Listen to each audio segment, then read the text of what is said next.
Hello students, how are you all? I just hope that you all are safe at your places, and I just hope that you all must be studying at home. Now students, let's continue our revision.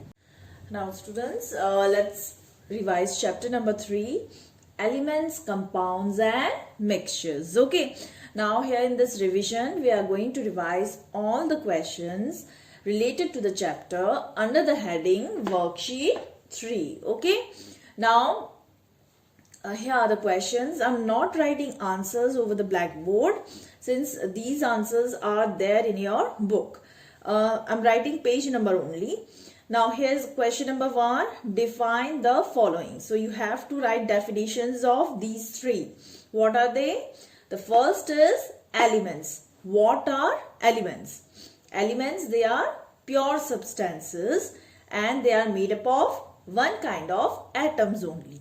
Okay?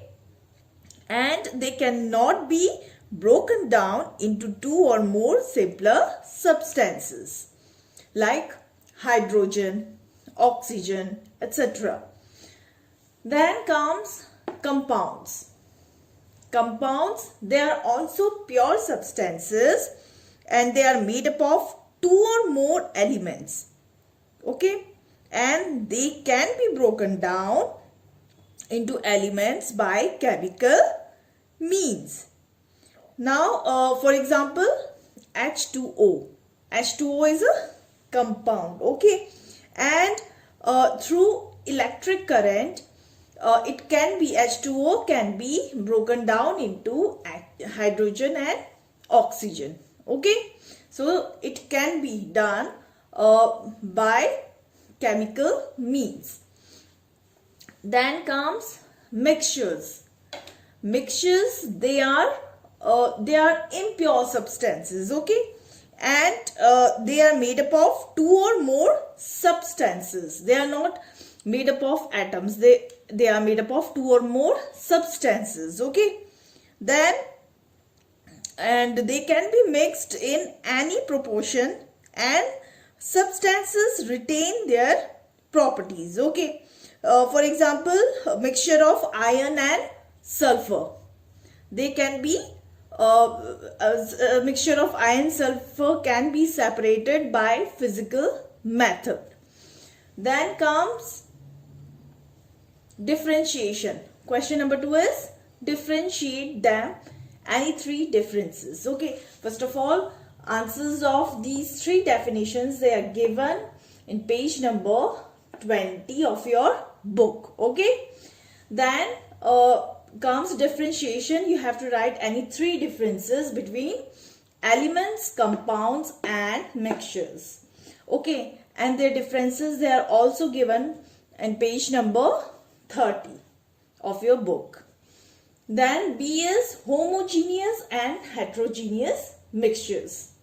Homogeneous mixtures are those mixtures in which components of the mixture are uniformly mixed throughout, or we can say that mixture which have same composition and properties throughout the mixture. For example, sugar and water, when they are mixed together, when they form a solution, it is known as homogeneous solution. Okay, then comes heterogeneous mixtures. Heterogeneous mixtures are the mixtures in which components of the mixtures are not uniformly mixed together or mixed throughout. And these mixtures, they have different composition and properties throughout the mixture. For example, salt and sand. Okay, salt and sand, then chalk and water, etc. Now, this is also given in page number 29 of your book. Then comes metals and non-metals. Metals, they are the elements which have luster or shine. And non-metals, they do not have luster, that means shine. Then secondly, metals, they are malleable. That means they can be beaten into sheets. For example, copper, gold, etc. And non-metals are the elements that cannot be beaten into sheets. They are non-malleable. Okay, metals, they are good conductor of electricity, but non-metals, they are bad conductor of electricity or electric current. and it is also given in page number 22 of your book. So just write all the questions and their answers from there, okay?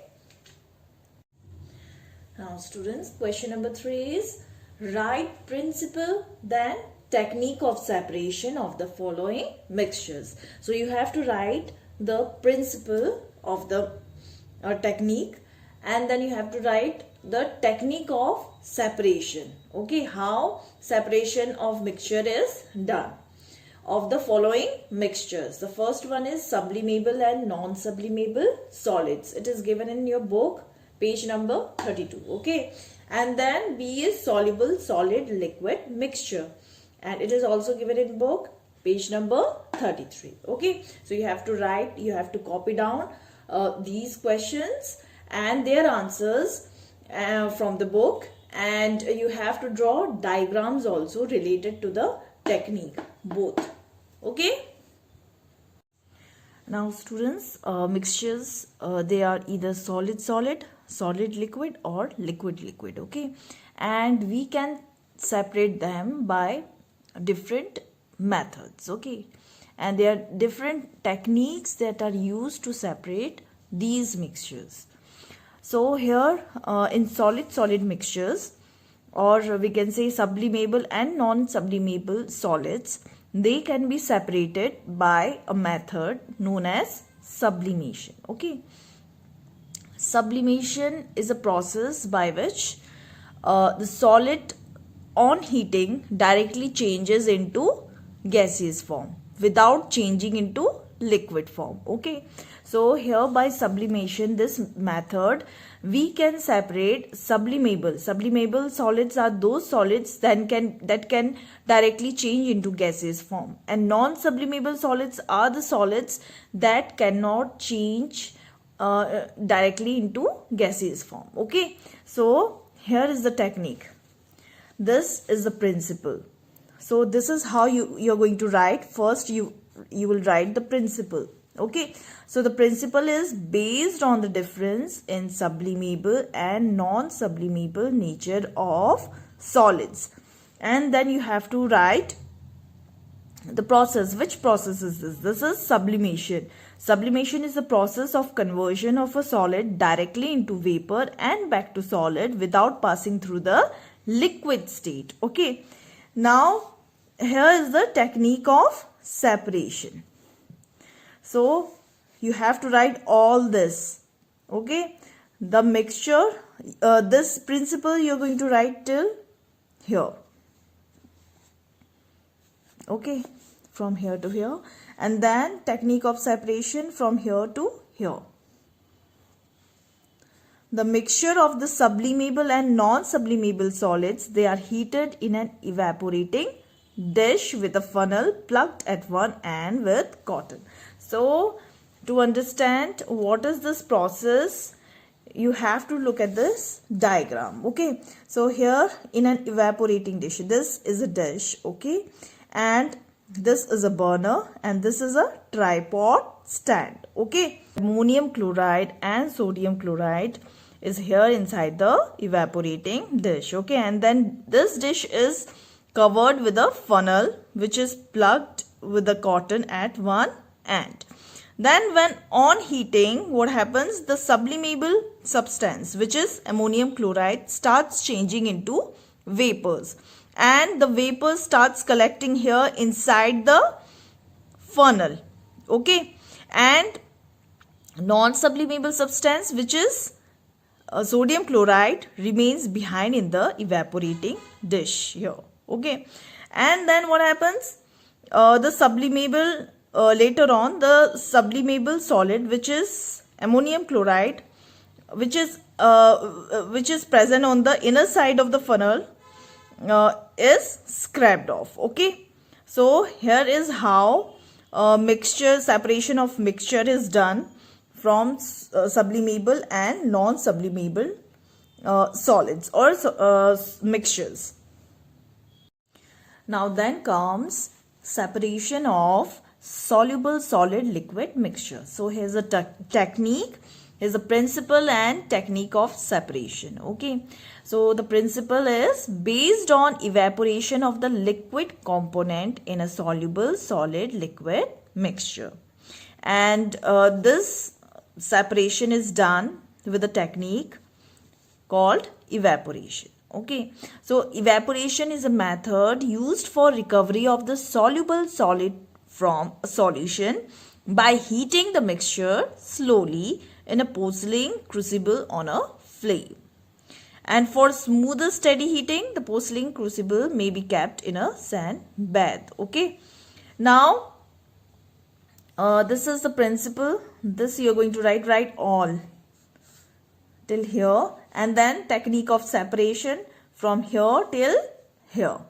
So what is the technique of separation? The soluble solid can be separated from its liquid component by allowing the liquid component to evaporate either on its own or by heating. Okay, so here the liquid component from the mixture, it is lost to the atmosphere. Okay, and the soluble solid components, they remain behind in the evaporating dish. Okay, so here you can see this is the evaporating dish. Here this is the porcelain dish actually, and here it is kept above the sand bath, which is a shallow metallic dish filled with sand, and this is burner, and it is heated from here, from the below.